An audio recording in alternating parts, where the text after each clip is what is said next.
The howling plateau of Antarctica does not negotiate, does not pity, and does not offer a second chance to those who miscalculate its infinite, blinding emptiness.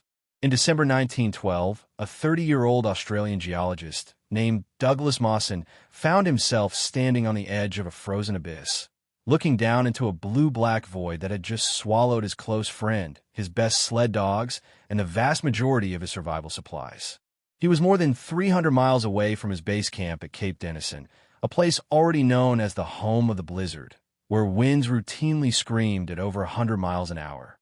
With one companion left alive and a desperate shortage of food, Mawson faced a walk across the shifting, fractured ice that no human being was ever expected to survive. The story of the Australasian Antarctic expedition was supposed to be one of scientific triumph, a mapping of the unknown coastlines of the southern continent, but it rapidly transformed into a grim, solitary battle against insanity, starvation, and the absolute limits of physical endurance. To understand the sheer scale of the nightmare that awaited Mawson, one has to understand the raw ambition that drove him into the frozen South in the first place. Unlike Robert Falcon Scott or Roald Amundsen, who were locked in a frantic, dramatic race to plant a flag at the geographic South Pole, Mawson was driven by a deep, almost obsessive hunger for scientific discovery. He wanted to map the vast, uncharted territory directly south of Australia, a region known as King George V land, analyzing its geology, its unique weather patterns, and its magnetic forces. He had assembled a brilliant team of young, idealistic scientists and adventurers, setting up their main base on a rocky outcrop at Cape Denison in early 1912.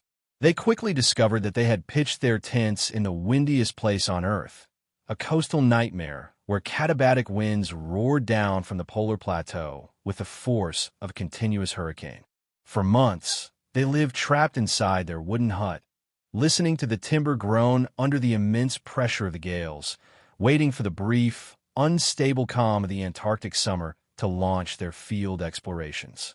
When November finally arrived, bringing 24 hours of pale, unblinking daylight, Mawson split his men into several parties to explore different sectors of the unknown interior.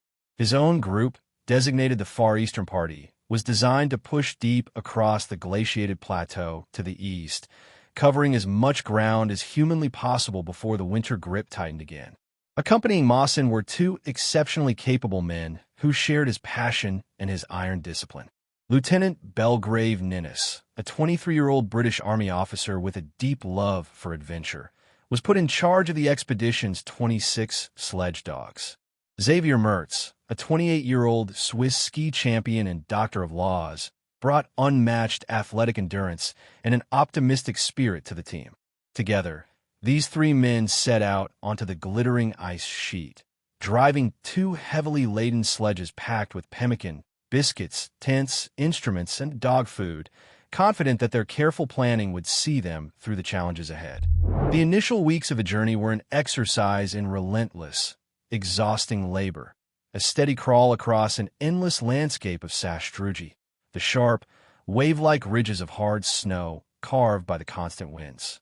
The men strapped on their heavy wooden skis or iron spike crampons, leaning hard into their harnesses to help the dogs pull the massive weights over the uneven terrain. The sun never set, circling low along the horizon, casting long, distorted shadows across the blinding white wilderness and heating the air just enough to turn the surface into a sticky, energy-sapping slush during the middle of the day. Despite the brutal physical toll, spirits remained incredibly high among the trio. They cracked jokes in the tent at night over mugs of hot hush, a thick stew made of dried meat and fat, and celebrated each milestone as they charted new mountains, massive glaciers, and treacherous fields of hidden crevasses. They had no inkling that they were marching deeper into a trap from which only one of them would ever escape. By mid-December, the party had traveled more than 300 miles from Cape Denison, pushing across a colossal ice formation that would later be named the Ninnis Glacier.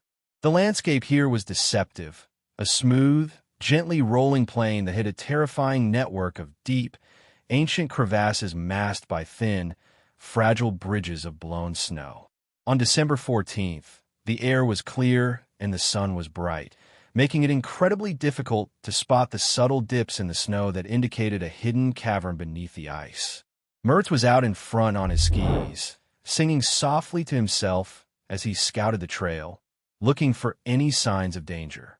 He crossed a broad, flat expanse without incident, raising his ski pole to signal to Mawson, who was commanding the first sledge a short distance behind him. Mawson noticed a slight crack in the snow beneath his feet, but his sledge slid across safely, its weight distributed evenly over the long runners. Behind Mawson came Ninnis, driving the second, heavier sledge which carried the indispensable core of their survival gear. Ninnis was running alongside the team, urging the dogs forward across the same path that Mertz and Mawson had just navigated. Suddenly, Mawson noticed that Mertz had stopped singing and was staring back down the trail with a look of absolute, paralyzed horror frozen on his face. Mawson turned around quickly, his eyes sweeping the flat white plain, but the second sledge, the dogs, and Ninnis were gone. There was nothing but an empty, jagged hole in the snow where his companion had been walking just a second before. Mawson rushed back toward the opening, his heart hammering against his ribs in the silent, freezing air, praying that the sledge had simply become wedged just below the lip of the ice.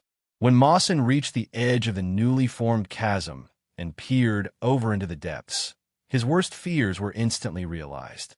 The snow bridge had completely collapsed, revealing a vertical drop into a terrifyingly deep, blue-shadowed crevasse that seemed to plunge into the very heart of the continent.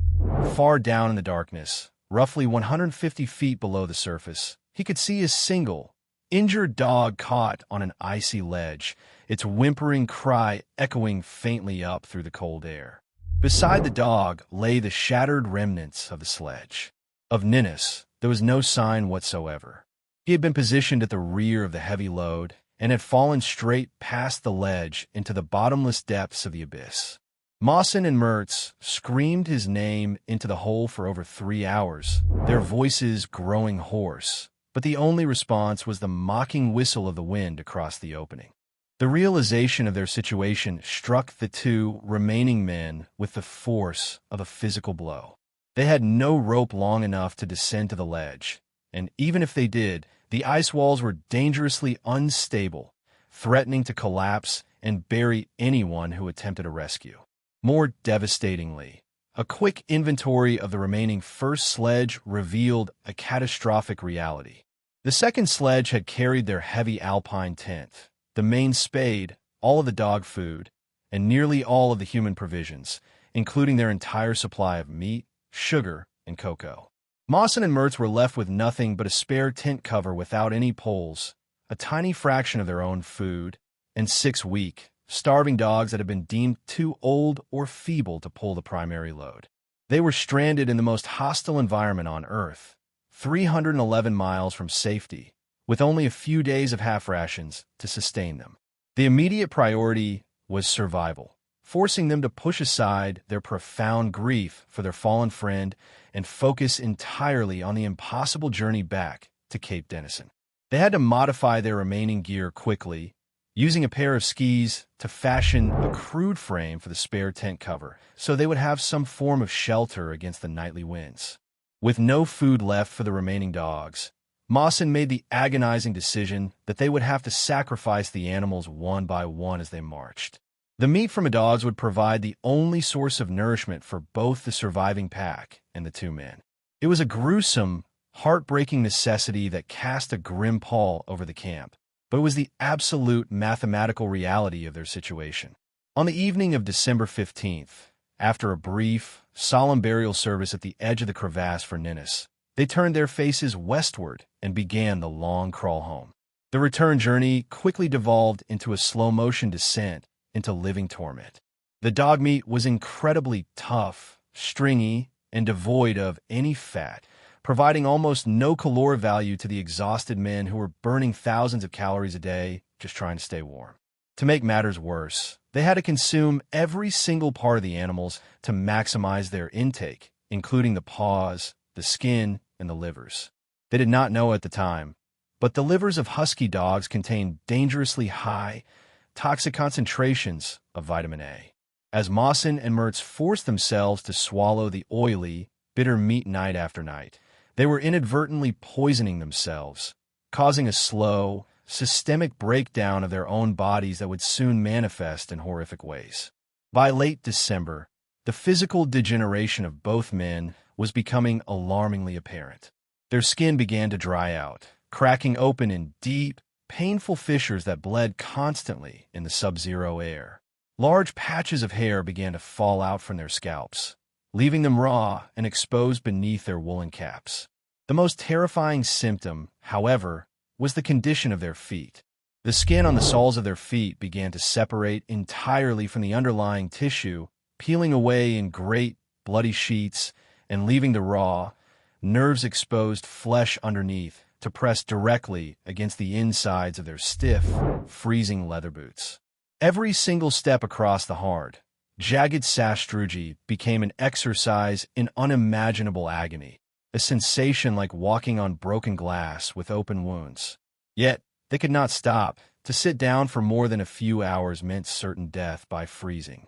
Xavier Mertz, who had been the embodiment of strength and vitality at the start of the expedition, began to fail rapidly as the calendar turned to January 1913. The toxic effects of the dog liver hit his system with devastating force, compounded by the sheer psychological weight of their desperate situation. He grew increasingly silent, his eyes glassy and vacant as he shuffled forward on his skis, his body shrinking inside his windproof clothing. He began to complain of severe, cramping pains in his stomach, and his bowels became completely locked, refusing to digest the miserable rations they had left.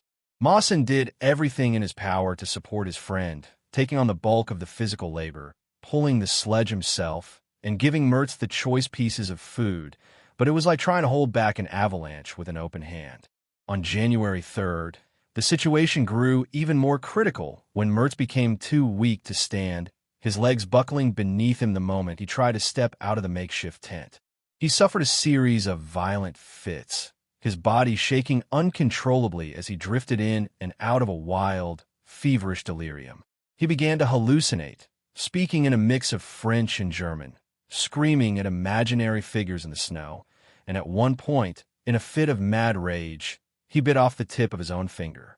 Mawson watched over him in the cramped, freezing tent, holding him down during the seizures and trying to force warm fluids between his cracked lips, his own heart breaking as he saw his brilliant, athletic companion reduced to a helpless, raving wreck. The silence of the Antarctic plateau seemed to close in around the tent, a heavy, suffocating presence that promised to swallow them both. For 2 days, Mawson remained camped in the middle of the wilderness, refusing to abandon his friend even though every hour spent stationary brought him closer to his own demise. He knew that his own chances of survival were dropping to zero by staying, but his deep sense of loyalty and honor made it impossible for him to leave Mertz alone to die in the dark. On the night of January 7th, after a long day of violent convulsions, Mertz finally fell into a deep, unnaturally quiet sleep. Mawson crawled into his own sleeping bag beside him, exhausted beyond measure, listening to the rhythmic, raspy breathing of his companion. Sometime in the early hours of the morning, the rattling breath stopped, replaced by an absolute, terrifying silence. Mawson reached out his hand in the darkness and touched Mertz's face. It was cold and stiff as stone. Mawson was now entirely, completely alone in the most isolated wasteland on the planet. He was still more than 100 miles away from the base at Cape Denison. His body was a ravaged, painful wreck, and he had no one to help him share the crushing psychological burden of his survival. The temptation to simply lie down in his sleeping bag next to Mertz and let the cold slip over him like a blanket was incredibly seductive. His limbs ached, his feet were raw, and his throat was parched. He was completely cut off from humanity, a solitary dot on a featureless white canvas of ice. But after a few hours of deep, dark despair, a fierce, stubborn spark of defiance flared up within him. He refused to let the expedition end in total silence. He wanted his journals, his scientific data, and the story of his men to reach the outside world. On January 8th, using his remaining strength and a small pocket knife, Mawson cut the wooden sledge completely in half to reduce its weight, creating a lighter, more manageable vehicle that he could haul on his own.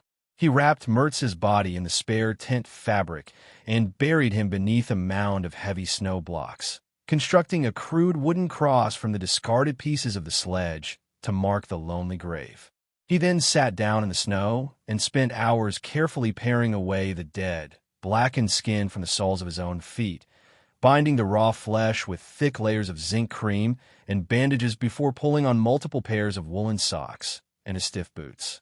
Every movement was a struggle against agony, but his mind had hardened into a single, unbreakable command: march. The days that followed were a masterclass in human endurance against impossible odds. Mawson harnessed himself to the half-sledge, leaning forward at an acute angle to pull the weight across the wind-scoured ice, his breath freezing into thick icicles on his beard. He moved at an agonizingly slow pace, sometimes covering only 2 or 3 miles in an entire day of relentless, painful plodding. His skin continued to peel, his fingers were frostbitten, and he suffered from snow blindness, a temporary loss of vision caused by the intense glare of the sun on the white surface, forcing him to blindfold one eye and guess the topography of the path ahead. He was completely dependent on his remaining scraps of food, which he calculated down to the last ounce, knowing that a single mistake in his navigation would mean he would starve before reaching the coast. On January 17th, as he was crossing a particularly dangerous section of the Mertz Glacier, the universe threw its most terrifying challenge at him. Without warning, the snow crust beneath his feet gave way with a sharp, sickening crack. Mawson plummeted instantly into a hidden crevasse, the air rushing past him as he fell into the blue darkness. He thought this was the absolute end, the final punchline to his long, agonizing struggle. But just as he prepared for the fatal impact at the bottom, he felt a violent, wrenching jerk around his waist. The rope connecting him to the half-sledge had held. The sledge itself had caught in the deep snow at the edge of the hole, acting as an anchor and leaving Mawson dangling helplessly in midair, suspended 14 feet below the surface inside a beautiful, lethal cage of solid ice. He hung there for a long time, swinging gently in the cold void, looking up at the small circle of sunlight far above him. The pain in his raw feet and his bruised torso was agonizing, and his hands were rapidly losing all sensation in the freezing air of the chasm. He knew he had 2 choices. He could give up, slip out of the harness, and fall into the darkness to end the pain quickly, or he could attempt to climb up the rope that his exhausted, starved body was completely incapable of performing. The thought of his family in Australia, of his fiancée waiting for him, and of the promises he had made to his dead companions surged through his mind, overriding his physical exhaustion. He reached up with his numb, bleeding fingers, grabbed the thin rope, and began to pull himself upward, inch by excruciating inch. The climb was a brutal, desperate struggle against gravity and his own failing muscles. Twice, as he neared the slippery lip of the crevasse, the snow broke away under his touch, sending him sliding all the way back down to the length of the rope, spinning helplessly in the void. Each fall shattered his remaining energy and filled his mouth with the copper taste of despair. On his 3rd attempt, using the absolute last reserves of his adrenaline, he managed to throw his body flat across the solid edge of the ice, dragging his torso out of the hole and onto the surface before collapsing into a dead faint. He lay there in the snow for hours, unconscious, his body temperature dropping dangerously low, but he had done the impossible. He had climbed out of his own grave. When he woke up, shivering violently under the pale Antarctic sky, Mawson realized that he could no longer afford to take risks. He constructed a crude rope ladder, attaching one end to his harness and the other to the sledge, so that if he fell into another crevasse, he would have a mechanical way to climb out without relying entirely on his arm strength. He resumed his march, a broken, limping figure moving across the endless white, his mind focused entirely on a single point on his horizon, Aladdin's cave. This was a small, man-made snow cave that the expedition had dug into the ice plateau 5 miles above Cape Denison, a crucial supply depot where they had stored extra food, fuel, and equipment for the returning parties. If he could just reach that cave, he knew he would be saved. For over a week, the weather deteriorated dramatically, trapping Mawson inside his tiny tent as a fierce, howling blizzard pinned him to the plateau. The wind screamed across the fabric, threatening to rip the shelter apart and leave him to freeze in the open air. He lay inside his sleeping bag, listening to the roar of the storm, his food supplies dwindling down to nothing but a few crumbs of biscuit and a smear of fat. He was so close to safety, yet completely paralyzed by the wide-out conditions outside, unable to see more than a few inches beyond his nose. The psychological torment of being trapped just a few miles from salvation was almost worse than the physical pain of the march, testing his sanity to its absolute breaking point. On January 29th, the blizzard finally broke, the winds dropping just enough to allow him to crawl out of the tent and look around. The air was clear, and through the crisp distance, he spotted something incredible on the horizon, a small, dark object sticking out of the flat snow. He stumbled toward it, his heart pounding, unable to believe his eyes. It was a fresh cairn of snow blocks, built just a few hours earlier by a search party from Cape Denison that had been sent out to look for him. The searchers had given up and turned back toward the base, but they had left behind a bounty of food, including fresh fruit, bread, and meat, along with a note containing devastating news. The expedition's ship, the Aurora, was scheduled to leave Antarctica for Australia on January 30th. Mawson was out of time, nourished by the fresh food, which tasted like heaven after weeks of dog meat. Mawson pushed forward with a frantic, desperate energy, his eyes fixed on the distant coast. He reached Aladdin's cave that same evening, crawling into the relative warmth of the ice cavern to find a wealth of supplies. However, the universe had one final, cruel joke to play on him. As he prepared to make the final 5-mile descent down the steep ice slope to Cape Denison, another massive blizzard struck the coast with full force, pinning him inside the cave for several days. He could only sit and wait, knowing that with every tick of the clock, the ship was preparing to lift its anchor and sail away, leaving him stranded on the continent for another full year. On February 8th, the gale finally moderated, and Mawson threw himself down the icy slopes toward the harbor, his knees shaking, his breath coming in ragged gasps.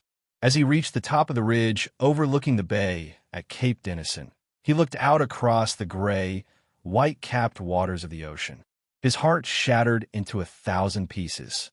Far out on the horizon, a small black speck was moving away, leaving a thin trail of dark smoke against the sky. It was the Aurora. The ship had waited for as long as possible, but with the winter ice closing in, the captain had been forced to make the agonizing decision to sail for Australia before the vessel became permanently trapped in the pack ice. Mawson had arrived just a few hours too late. He stood on the ridge, a gaunt, skeletal figure wrapped in rags, watching his ticket to civilization disappear into the distance. He felt an overwhelming wave of loneliness and defeat wash over him, a sense that all his incredible struggles, his agony, and the deaths of his friends had been for nothing. But as he looked down toward the wooden huts of the base camp, he noticed something moving near the shore. A small group of figures had stepped outside, looking up toward the ridge. It turned out that a small relief party of 6 men had volunteered to stay behind at Cape Denison, sacrificing their own return to Australia, to wait for the Far Eastern party in case they were still alive. When the men saw the ghostly, unrecognizable shape of Mawson standing on the hill, they ran up the slope toward him, their eyes wide with disbelief and awe. They had long since given up hope, assuming that the entire party had perished months ago in the deep interior. They gathered around their leader, weeping openly as they took in his horrific physical condition, his missing hair, his blackened skin, his raw feet, and his hollow, sunken eyes. They carried him down into the warmth of the hut, stripping away his frozen clothes and bathing his wounds, marveling at the fact that a human being could endure such total devastation and still possess the strength to walk. Douglas Mawson was forced to spend another long, dark winter in Antarctica, trapped with his rescuers inside the wind-scoured walls of Cape Denison until the Aurora returned the following year. It took months for his body to heal, for his skin to stop peeling, and for his mind to process the profound trauma of his journey. When he finally returned to Australia in 1914, he was hailed as a national hero, his incredible voyage recognized as one of the greatest epics of individual survival in human history. He had lost his friends, his health, and nearly his life, but he had brought back the priceless maps, data, and stories of a continent that had tried its absolute best to destroy him.